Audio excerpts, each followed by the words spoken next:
Hello বন্ধুরা, welcome back to my channel. তোমরা সবাই কেমন আছো? আশা করছি ভালো আছো। তো দুপুরবেলা এখন সকাল থেকে ভিডিওটা শুরু করতে পারিনি, ছাদটার অবস্থা দেখো।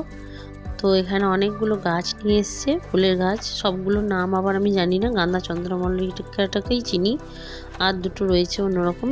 তো এই যে দেখো, আর ছেলেকে কয়েকটা ফল কেটে দেব। কালকে রাতে আমাদের একটা জেঠু মারা গেছে, আমাদের মণ্ডল বাড়িরই একজন। তো জেঠু মারা গেছে, জেঠু শরীর খারাপ হয়েছিল, কষ্টও পাচ্ছিল, যাই হোক। তো সেই জন্যই আমাদের আজকে দুপুরবেলা নয়, এই 11টা, 11:30, 12টা ওরকম টাইমে ওইখানে খাওয়া দাওয়া হয়েছে। শনিবার রাতে মারা গেছে, তাহলে রবিবার দিন আমরা এসব করেছি। তো সেই জন্যই এখন বাজছে তোমার 1টা। তা এখন একটু ছেলেটাকে ফল টল কেটে দিচ্ছি, কারণ অনেকক্ষণ আগেও খেয়েছে, এখনও কিছু খাবো না বললো। আর খেলেও সে মুড়ি চিড়ে এসবই খেতে হতো, তো বললো কিছু খাবো না, তো ফল টল কেটে দিই। তো সেই জন্য ওকে ফল টল কেটে খাইয়ে দাইয়ে তারপর ওকে শুতে পাঠিয়ে আমি আমার কাজগুলো করব। তো দেখো, ছেলেকে ফল টল খাইয়ে আমি পাঠিয়ে দিয়েছি। এবার আমার কাজ শুরু হয়ে গেছে। গাছগুলোকে ফাঁকা করে নিয়েছি, মানে টবগুলোকে ফাঁকা করে নিয়েছি, গাছগুলো উঠিয়ে দিয়েছি। নয়নতারা গাছের ফুলগুলো আর সেরকম মতো ফুটছে না, আর এইগুলো এখন শীতকালে বেশি ভালো লাগবে। এখন আমার যেহেতু জায়গা নেই, সেহেতু এগুলোকে এখন পুঁতে দিলাম। আবার নয়নতারা গাছের চারা সবসময়ই পেয়ে যাবো কোথাও না কোথাও, তো এই জন্য সবগুলোকে পুঁতে দিলাম। এই যে দেখো, তো ছেলের শরীরটা খুবই খারাপ, ওর ডাস্ট একটু অ্যালার্জি আছে। তো ওর যখন ছোটোবেলায় প্রচুর চুল ছিল, তখন ওর কাশি সর্দি হলে আমার সবসময় ভয় হতো যাতে না বাড়াবাড়িটা হয়ে যায়, বিরাট বাড়াবাড়ি হয়ে যায়। এইবার সেই ওই রকমই কোনো কিছু ওষুধ, কোনো রকম কোনো অ্যান্টিবায়োটিকে ওর কাশি থামতে চায় না। তো এই জন্য আমি বহু ডাক্তার দেখেছি, আসানসোল, রানীগঞ্জে প্রচুর ডাক্তার দেখেছি। রানীগঞ্জে তো কোনো ডাক্তারই বাকি রাখিনি, আর আসানসোলে তো একটা বড় ডাক্তার 2-3টে দেখেছে, সমস্ত টেস্ট হয়েছে, কোনো কিছু ধরা পড়েনি। জাস্ট ওর ডাস্টে অ্যালার্জি, সর্দি টর্দি লাগলে একটু শীতকালটাতে একটু বেশি ভয়। তো এইবারে না, যখন চুল টুল চলে যাওয়ার পর সব ডাক্তারে বলেছিল কিছুদিন পর পর এটা কমে যাবে। কমে তো গেছে, কিন্তু যখনই হয় তখনই আমার ভয় হয়, আবার ঠিক হয়ে যায়। কিন্তু এইবার দেখছি সেই যেমন আমার ভয় হচ্ছিল, ঠিক সেটাই হয়েছে। তো ওর শরীরটা সত্যিই খুব খারাপ, যখন হয় তখন খাওয়া দাওয়া করে না সেরকম কিছু, বমি করে সমানে। তো সেই জন্যে আমিও টেনশনে আছি। এই যে দেখছো, গাছগুলোকে ঠিক জায়গায় পুঁতে দিচ্ছি। তবে হ্যাঁ, তোমাদেরকে যেটা দেখালাম, আমার যে ফলগুলো খেলাম, সেই ফলের খোসাগুলো কিন্তু আমি ফুল গাছের এই যে টবগুলো আছে, টবগুলো মাটিগুলোর মধ্যেই ফেলে দিই। এই যে দেখছো, ছিঁড়ে দিচ্ছি, এখনই খাওয়া হলো সেইগুলো আর কি আমি দিয়ে দিই। মানে আলাদা করে সার করে না দিলেও আমি মাটিতেই ফেলে রেখে দিই, তাহলেও নিজের থেকেই ওইখানে সার হয়ে যায়।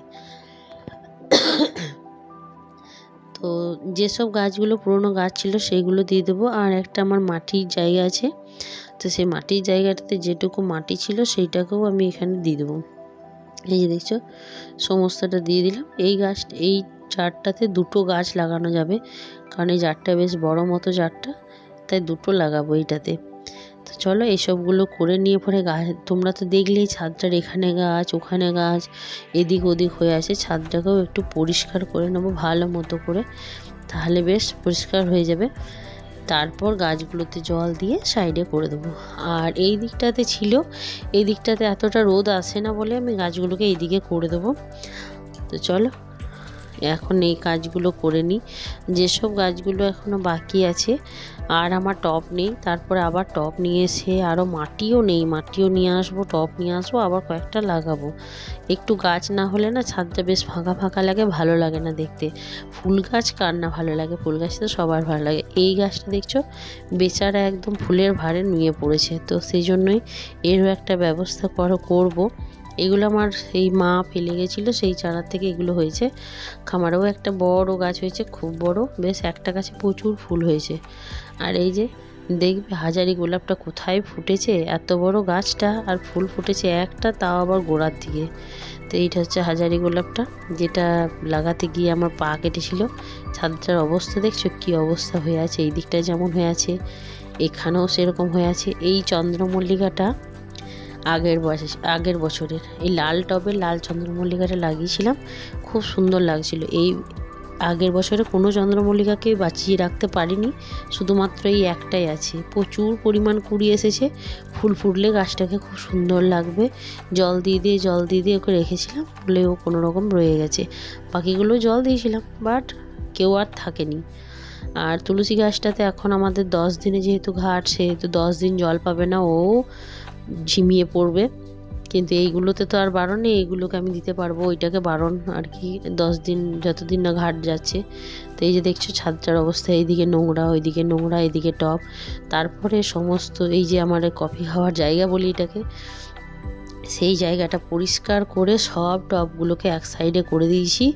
এইদিকে গোলাপ দুটোকে করে দিয়েছি, অ্যালোভেরাটাকেও এইদিকে করে দিয়েছি, সুন্দর করে এদিক ওদিক করে দিয়েছি। দেখো কত সুন্দর লাগছে ছাদটা পরিষ্কার করে দেওয়ার পর। আমি আর আজকে দুপুরবেলায় সময় পেয়েছি, আর ধুলো টুলো মানিনি, বেশ ভালো করে ঝেঁটিয়ে পরিষ্কার করে দিয়েছি। এই যে দেখো আমার ছাদটাকে কেমন লাগছে, সব সরিয়েও একটা গামলা হয়েছে, ওর নোংরাগুলো হয়েছে। তো চলো, ছেলে ঘুম থেকে উঠেছে, ছেলেকে একটু বসিয়েছি আঁকতে, ওকে বলেছি তুই আঁক, আমি আসছি। একবার গেছিলাম নিচে, এই যে দেখো ছাদটা কত সুন্দর লাগছে। এসে দেখি আঁকাটাও তার অনেক হয়ে গেছে। ও বাইরে কোনো কম্পিটিশনে গেলে একটু ঘাবড়ে যায়, নইলে ঘরে নিজের মতো করে খুব সুন্দরও আঁকে।